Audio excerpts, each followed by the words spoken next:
Welcome to our clay adventure. We went tromping through the woods to harvest clay from our local creek to make something with, to share with you all.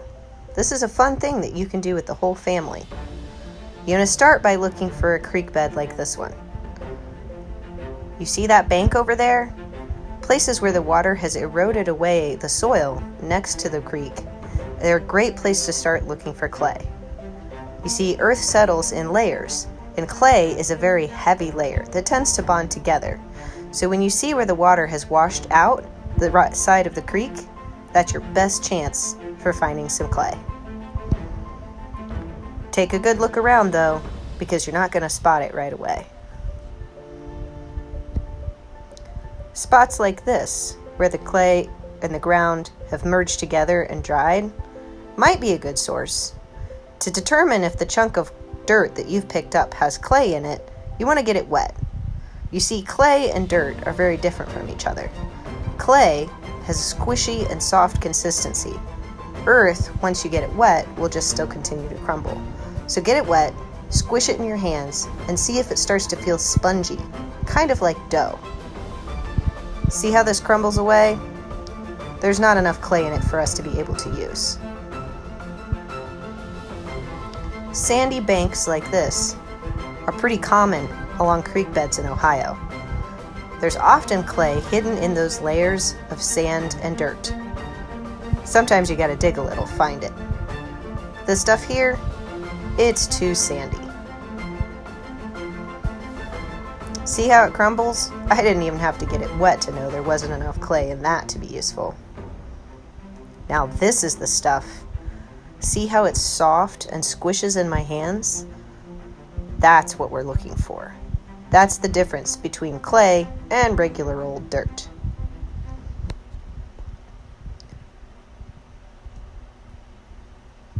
What makes clay so special?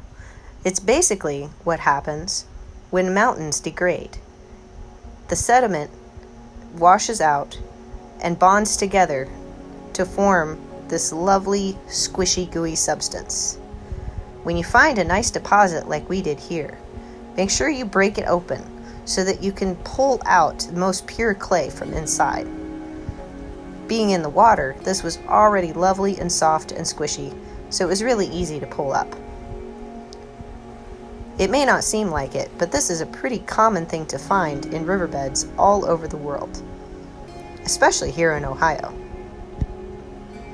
Make sure you bring along a bucket or a Tupperware that you can store your clay in for the journey home. I thought it'd be fun to show just how squishy and awesome this clay was. And I had to leave a little something behind. You see how I was able to smooth it and form it into a nice flat circle? If you can't do this with what you find, you haven't found clay.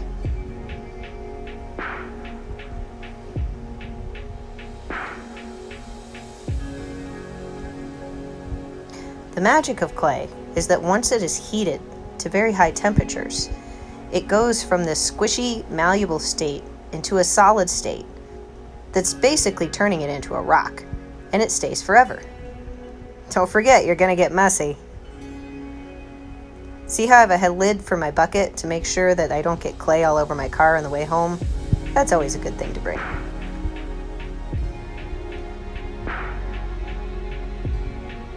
Now when you get home, clay often has all kinds of rocks, roots, and other debris inside that make it less fun to work with. So to make sure you can purify your clay so it's the best thing for you to work with, squish it out like I'm doing here and let it dry for a few days. The thinner patties that you squish it into, the faster it will dry, and the sooner you'll be able to make something with it. I left this for a couple of days and it dried out very quickly, like this. Once it's nice and dry, you want to break it up into smaller chunks, like this. Now, you want to slip it into a pillowcase or an old canvas bag. Once it's inside, we have to pulverize it. This will help separate all the molecules of clay from any roots, stones, or other debris that may have gotten mixed in as the clay settled in the creek bed. Ouch, don't do it like that. It'll hurt your hand. You can use a rolling pin, like I did, and you can also take your bag of clay and smash it up against a brick wall or a sidewalk. That can be a great stress reliever. The goal is to grind it into as fine a particles as you possibly can. Now be careful. This is going to be super dusty, so make sure you do it outside, and it helps to even wear a mask. That's easy right now though. Once you've ground it up very small, you want to put it through a regular old kitchen sieve. That'll help get out any of the larger particles that aren't clay. Once again, this is super dusty, so be careful. See that pile of dust? Now all we have to do is add a tiny bit of water back to it. Be careful. If you get it too wet, you'll have to wait for it to dry out again before you can actually make something with it. So just do little dribbles at a time and then start mixing it up. Once it's squishy and moldable, then you're ready to go. But it can very easily get too much water in it and then turn into a soupy mess. You want it to stick to your fingers and clump together.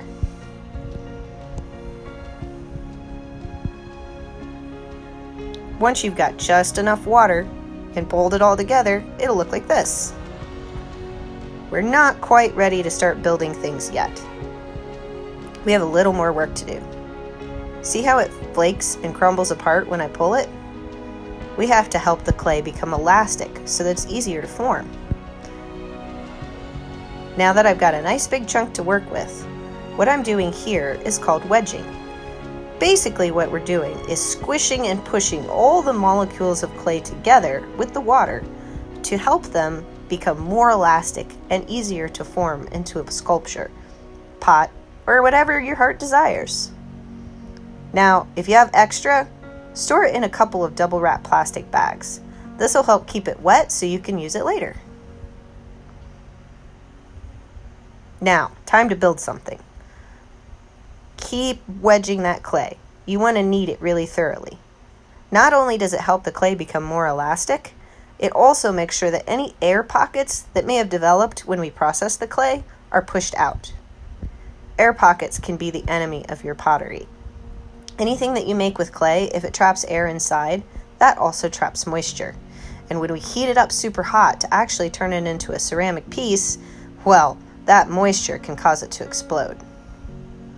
Now, a really fun and easy way to build a small pot for your desk is to use coils. You can roll out long strips, like I'm doing here, circle them around each other using water to help it stick together, and then form a base. And then once you roll out several more, you can start building up from that base to create some kind of bowl shape or small cup. Now keep in mind, what I'm showing you guys today is not something that you can use for food. These pieces will not be food safe, but they will be a fun thing to put your paper clips, pens, or anything else you might have your desk on.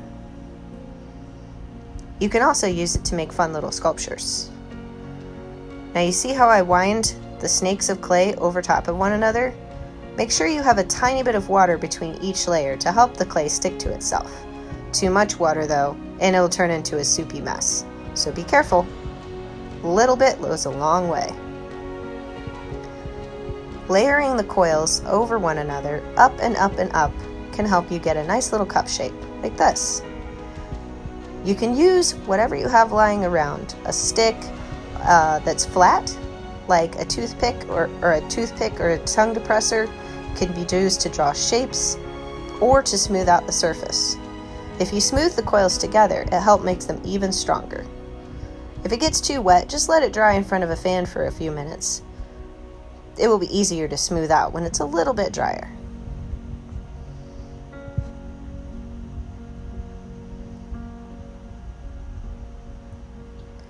You can also do fun decorations and designs. I decided to put a little tiny flower on my pot.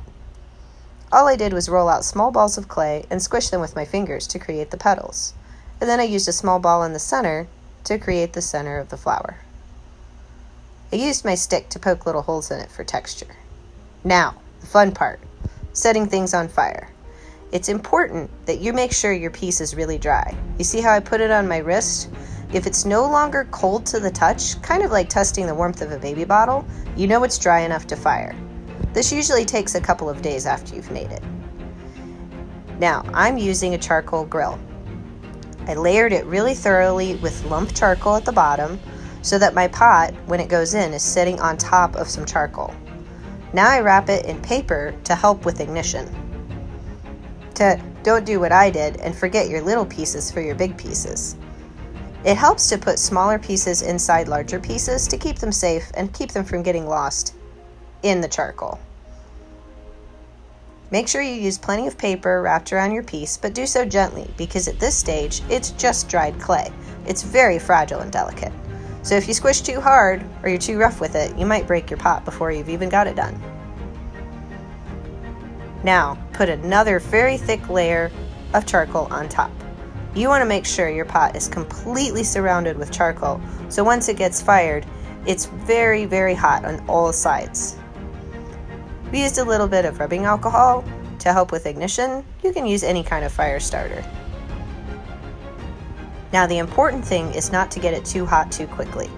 Let it fire up all on its own. Trust me, if you put plenty of paper down inside, that will catch fire and help your charcoal catch fire. If you heat a pot too quickly, it can crack and break apart, and that's no fun. Putting a little bit of fan with a small table fan on the flame can help keep things going. Like I said though, don't rush it. This is where your patience really comes into play. Slowly build the fire up and allow it to get red hot. The goal here is to make sure that the pottery that we created gets glowing orange. That's how you know that your piece is actually done. So you have to keep an eye on it. Use tongs to help coax the charcoal closer to the pot. See that lovely glow? That's what we want. Once your pot has gotten glowing hot, then let the fire die down till you see this. Ta-da! You're done! Now you have a long-lasting fun thing you made from local clay. Thanks for watching!